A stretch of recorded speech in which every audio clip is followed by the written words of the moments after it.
وبركاته.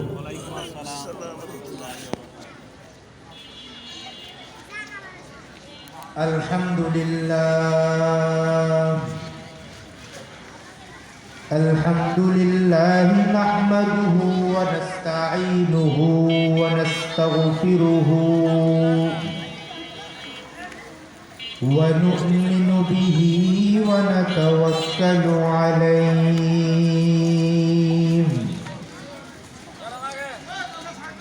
ونعوذ بالله من شرور أنفسنا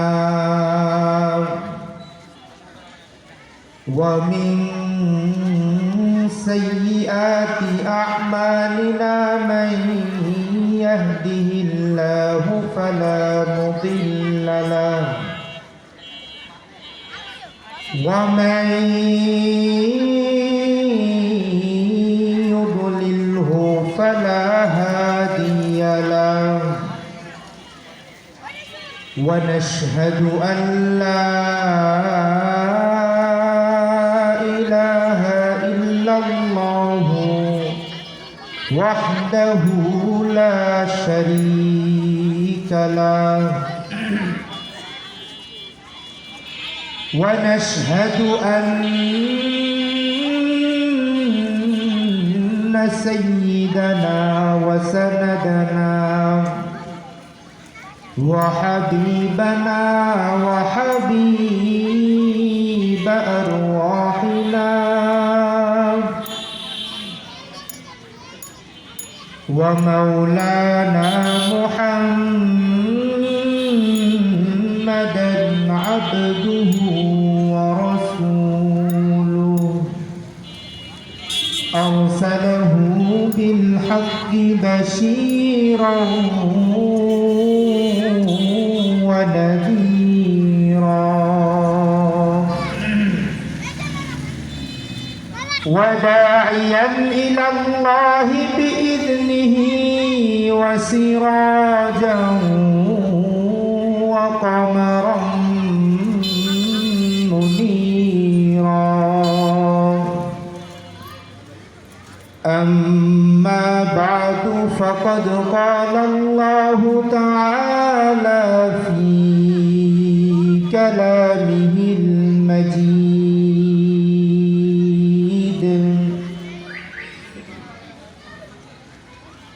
وفي فرقانه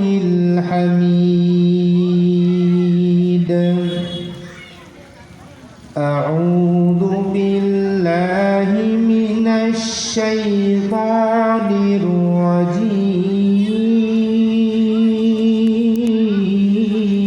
الرجيم بسم الله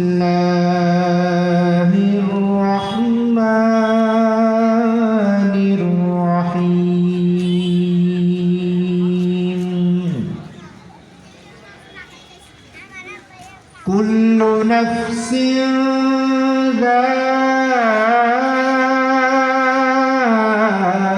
ذائقة الموت وقال النبي صلى الله عليه وسلم إنما الأعمال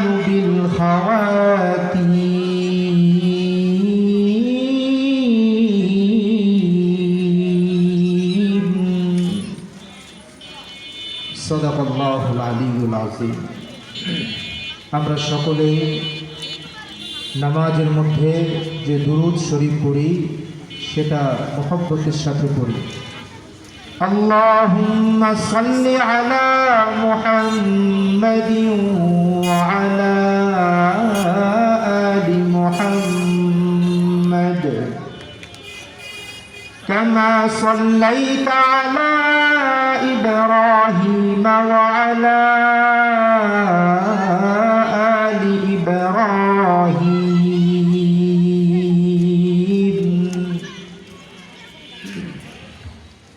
إنك حميد مجيد اللهم بارك على محمد وعلى آل محمد كما باركت على إبراهيم وعلى آل إبراهيم إنك حميد مجيد.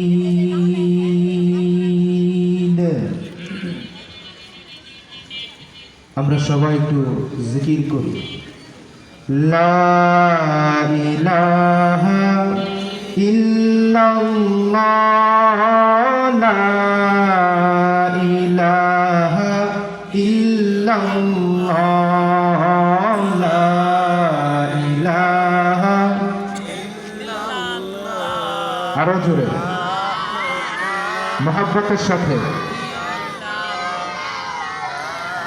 লা ইলাহা ইল্লাল্লাহ, লা ইলাহা ইল্লাল্লাহ, লা ইলাহা জোরে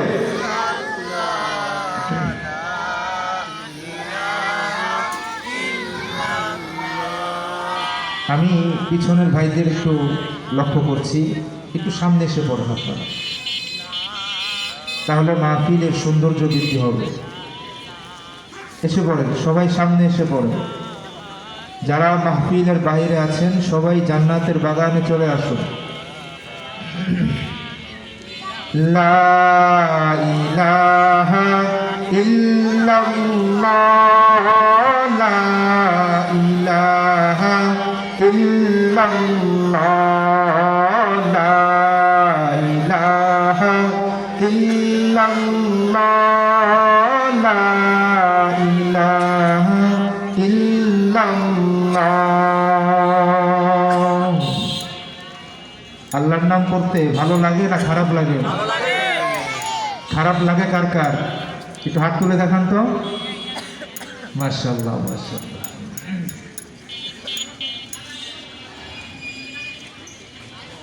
হুফাজুল কোরআন মাদ্রাসার উদ্যোগের ওয়াজ ও মাহফিলের আয়োজন করা হয়েছে। মাহফিলের সম্মানিত সভাপতি মুফতি মনজুরুল হক নোমান দামাত বারাকাতুহুম এবং মাহফিলের প্রধান আলোচক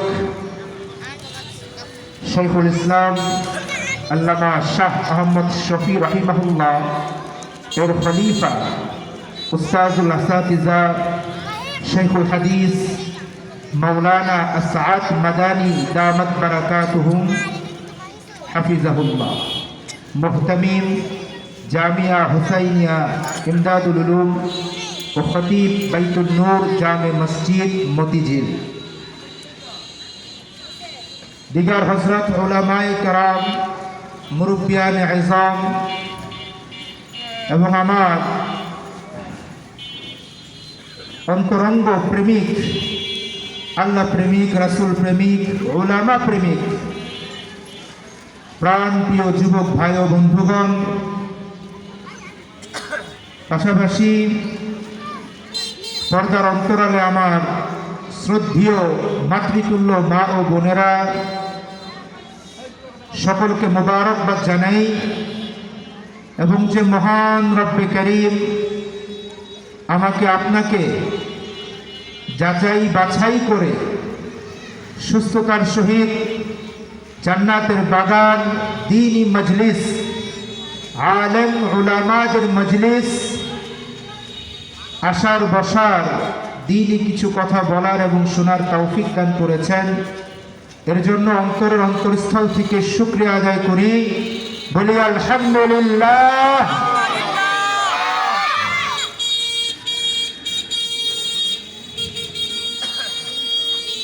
আজকে যে বিষয়টি নিয়ে আপনাদের সাথে আলোচনা করব সেই বিষয়টি হচ্ছে মৃত্যুর চিন্তা। টপিকটার নাম কি একটু বলেন তো সবাই? মৃত্যুর চিন্তা। হয় নাই, আরো জোরে। টপিকটার নাম কি? মৃত্যুর চিন্তা। মাশাআল্লাহ। 2025 সাল এবছর জুলাই মাসের একটি রিপোর্ট অনুযায়ী পুরো পৃথিবীতে মানুষের সংখ্যা হচ্ছে 823 কোটি 20 লক্ষ। পুরো পৃথিবীতে বর্তমানে মানুষ আছে কত? 823 কোটি 20 লক্ষ। আচ্ছা, তো বলেন তো, সকলের চেহারা কি এক? সকলের আচার আচরণ কি এক? সকলের মতবাদ কি এক? সকলের শিক্ষা, সকলের ইলমে দ্বীন কি এক? না, কারোর সাথে কারো মিল নাই, ঠিক কি না? হ্যাঁ। বর্তমান সময়ে পুরো পৃথিবীতে ধর্ম রয়েছে প্রায়, ধরা হয় আর কি, ধর্ম রয়েছে 10,000-এরও বেশি। 10,000-এরও বেশি ধর্মাবলম্বী মানুষ এই পৃথিবীতে বসবাস করে। কত? হ্যাঁ। তো দেখেন ধর্মের কত বিভেদ, ঠিক না? 10,000-এরও বেশি ধর্ম এই পৃথিবীতে আছে। তো এই যে একটা মতভেদ, মত পার্থক্য, প্রত্যেকটা মানুষের খাদ্যাভ্যাস বলেন, শিক্ষা দীক্ষা বলেন, তাদের গবেষণা বলেন, তাদের চিন্তা চেতনা বলেন, সব কিছুই আলাদা। কিন্তু একটা ক্ষেত্রে গিয়ে সবাই, একটা ক্ষেত্রে গিয়ে সবাই বলতে পারবেন সে বিষয়টা কোনটা?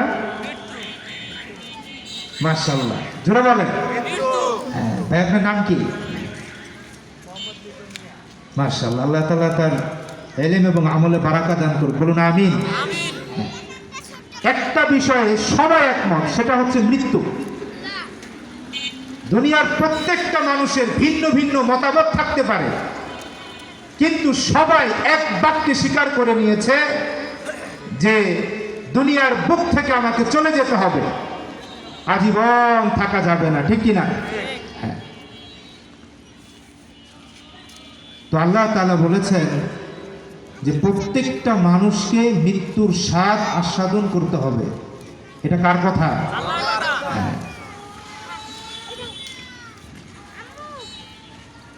সূরাত আলে ইমরানের 185 নম্বর আয়াতে আল্লাহ তাআলা বলেন, কুল্লু নাফসিন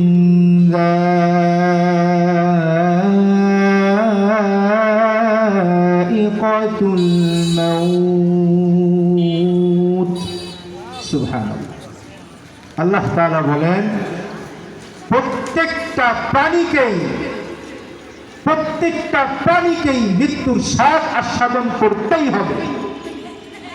যার মধ্যে প্রাণ আছে একদিন না একদিন তাকে মৃত্যুবরণ করতেই হবে, আজ না হয় কাল, ঠিক না? হ্যাঁ। এবং মৃত্যু এমন একটা জিনিস, এমন একটা বস্তু, যেই বস্তু থেকে পলায়ন করার ক্ষমতা আল্লাহর জমিনে কারণে, ঠিক না? মৃত্যু থেকে কেউ পলায়ন করতে পারবে না।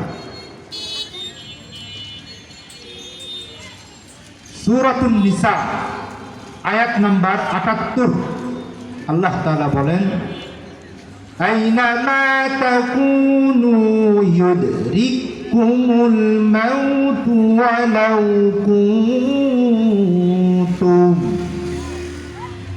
আইনামা তাকুনু ইউদরিকুমুল মাউত ওয়ালাউ কুনতুম ফি বুরুজিন মুশাইয়াদা। আল্লাহ তাআলা এই আয়াতে বলেন, বান্দা তুমি যদি মৃত্যু থেকে বাঁচার জন্য একটা সুদৃঢ় কেল্লা বানাও, এমন কেল্লা যেই কেল্লা টপকায়া দুনিয়ার কোনো ক্ষমতা নাই তোমাকে কোনো আঘাত করার, আমি আল্লাহ বলে দিচ্ছি এই কেল্লা ভেঙে চুরমার করে মৃত্যু তোমার সাথে সাক্ষাৎ করবে বলো, ঠিক কিনা? আল্লাহ বলেন যত টেকনোলজি বলো, যা কিছু বলো, যা দিয়ে তুমি মৃত্যু থেকে পলায়ন করো, যেখানেই যাও না কেন, পৃথিবীর বাহিরেও চলে যাও না কেন, মৃত্যু তোমার সাথে সাক্ষাৎ করবে। মৃত্যু থেকে পলায়ন করার ক্ষমতা কারো নাই। আপনারা সবাই অবগত আছেন যে সোশ্যাল মিডিয়া থেকে আপনারা জেনেছেন যে আল্লাহর একজন দায়ী কিছুদিন আগে মাওলানা ফরিদুল ইসলাম গাইবান্ধার গোবিন্দগঞ্জ উপজেলার বালুয়া গ্রামে এক মাহফিলে এভাবে বয়ান করছিলেন। কোরআনে কারীমের কথা আল্লাহর বান্দাদেরকে বলে শোনাচ্ছিলেন। ঠিক এই সময় তিনি স্ট্রোক করেছেন। এইভাবে বয়ান করছিলেন, হঠাৎ করে বয়ানের মাঝেই স্ট্রোক করে এই টেবিলের উপর সে পড়ে গিয়েছে। আল্লাহর বান্দার বয়স হচ্ছে 35। তার একটি মাত্র পুত্র সন্তান আছে। পুত্র সন্তানের বয়স 2.5 বছর। একটু চিন্তা করেন, স্ত্রী বাসায় অপেক্ষায় আছে যে আমার স্বামী কখন আসবে, ঠিক কিনা? বাচ্চাটা এদিক সেদিকে তাকাচ্ছে যে কখন আমার আব্বু আসবে। বাচ্চাটা কান্না করছে কখন বাবার কোলে লাফ দিয়ে গিয়ে উঠবো। কিন্তু বাবা আর কি বাসায় গিয়েছে কখনো? না, আর যেতে পারেনি।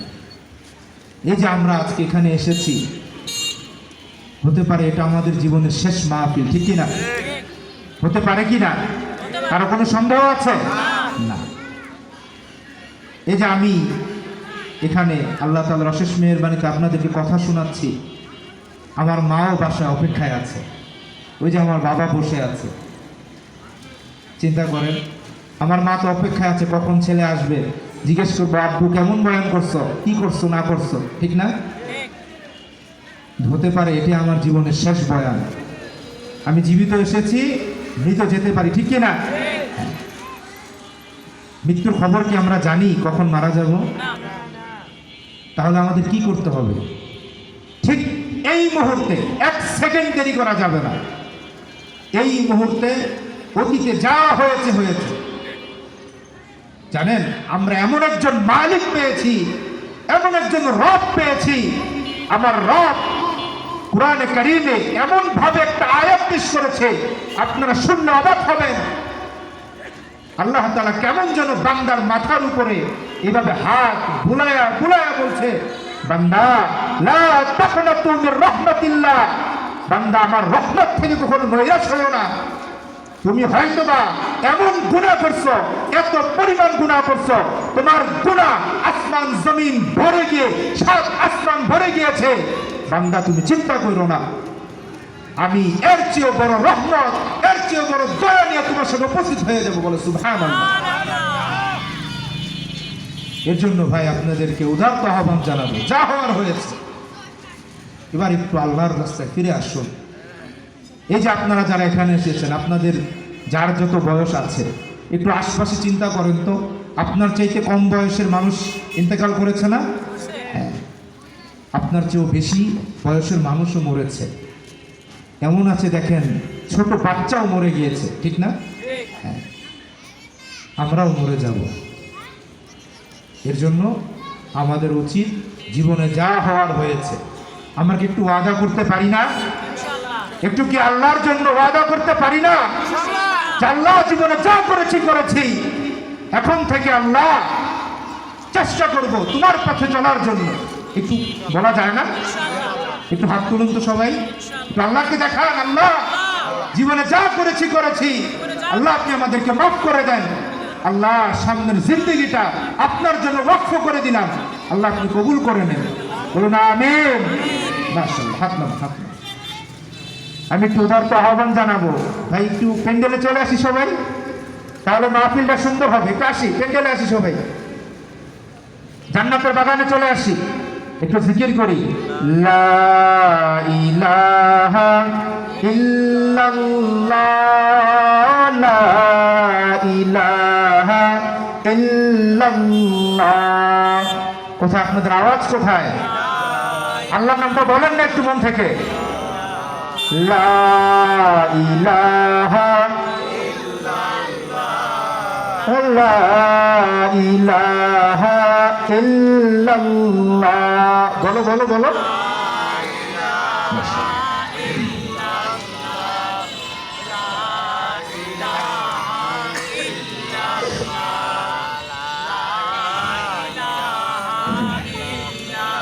লা ইলাহা ইল্লাল্লাহ লা ইলাহা ইল্লাল্লাহ।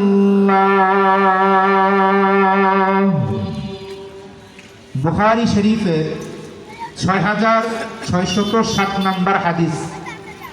قال رسول الله صلى الله عليه وسلم إنما الأعمال بالخواتيم। রাসূলুল্লাহ সাল্লাল্লাহু আলাইহি ওয়াসাল্লাম বলেন, বান্দার শেষ আমলের উপর নির্ভর করে, প্রত্যেকটা বান্দার শেষ আমলের উপর নির্ভর করে বান্দার আমলের বিচারের কার্যালয় শুরু হবে। বলেন সুবহানাল্লাহ। আপনি মৃত্যুর সময় যে অবস্থায় থাকবেন, যে আমলরত থাকবেন, আপনার শেষ সময়ে ওই আমলের উপর নির্ভর করে আল্লাহ আপনার সাথে আচরণ করবেন। এর জন্য আমরা জানি না কখন মৃত্যুবরণ করব, এখনো করতে পারি, ঠিক কিনা? এই যে কথা বলছি, কথা শুনছি, এখনো হতে পারে মালাকুল মাউত খাপ করে আমার প্রাণবায়ুটা বের করতে পারে কিনা? পারে। এর জন্য মৃত্যুর কথা স্মরণ করে সদা সর্বদা যে হালতে থাকবো, মৃত্যুর কথা স্মরণ করে করে করে করে ওই আমলগুলো করার চেষ্টা করব। পারবো না ইনশাআল্লাহ? তো আল্লাহকে দেখান না ইনশাআল্লাহ? ইনশাআল্লাহ ইনশাআল্লাহ। আল্লাহ তাআলা আমাদেরকে কবুল করুক, বলুন আমিন। আপনাদেরকে একটা প্রশ্ন করি, উত্তর দিবেন। প্রত্যেক বছর 3টা পরীক্ষা হয়। প্রত্যেক বছর কি হয়? হ্যাঁ, প্রথম সাময়িক, দ্বিতীয় সাময়িক, বার্ষিক পরীক্ষা। আচ্ছা, একটা ছাত্র প্রথম সাময়িক পরীক্ষায় ফার্স্ট হয়েছে, বার্ষিক পরীক্ষায় গিয়ে ওই ফার্স্ট বইটা ফেল করেছে। বুঝতে পেরেছেন? আচ্ছা, আরেকজন ছাত্র ও প্রথম সাময়িক পরীক্ষায় ফেল করেছে, কিন্তু বার্ষিক পরীক্ষায় গিয়ে ও ফার্স্ট ক্লাস ফার্স্ট হয়েছে। তাহলে এবার বলেন, উস্তাদের কাছে কোন ছাত্রের মর্যাদা বেশি? হ্যাঁ, মাশাআল্লাহ, বার্ষিক পরীক্ষায় যেই ছাত্র ফার্স্ট ক্লাস ফার্স্ট হয়েছে ওর মর্যাদা বেশি। ঠিক তদুরূপ জীবনে যা করেছেন করেছেন, এখন থেকে তওবা করে ভাববেন যে এই মুহূর্তে হয়তো আমি মরে যেতে পারি। এই চিন্তা করে করে সদা সর্বদা আল্লাহকে ডাকতে থাকেন, আল্লাহর পথে চলতে থাকেন। দেখবেন আল্লাহ তাআলা আপনার জিন্দেগীর সমস্ত গুনাহ মাফ করে আপনার সামনে জান্নাতুল ফেরদাউস দিয়ে বলবেন, বান্দা নে তোর পুরস্কার। ঠিক কিনা? আল্লাহ পাক। এর জন্য জীবনে যা করেছি, আজ থেকে তওবা করব। আল্লাহ তাআলা যেন আমাদের জিন্দেগীর সমস্ত গুনাহ মাফ করে আমাদের ভবিষ্যতে যতদিন আল্লাহ বাঁচিয়ে রাখবে ততদিন যেন আমরা কোরআন সুন্নাহ মোতাবেক নিজের জীবনকে পরিচালিত করতে পারি। বলুন আমিন। ওয়া আখিরু দাওয়ানা আলহামদুলিল্লাহি রাব্বিল আলামিন। আসসালামু আলাইকুম ওয়া রাহমাতুল্লাহি ওয়া বারাকাতুহু।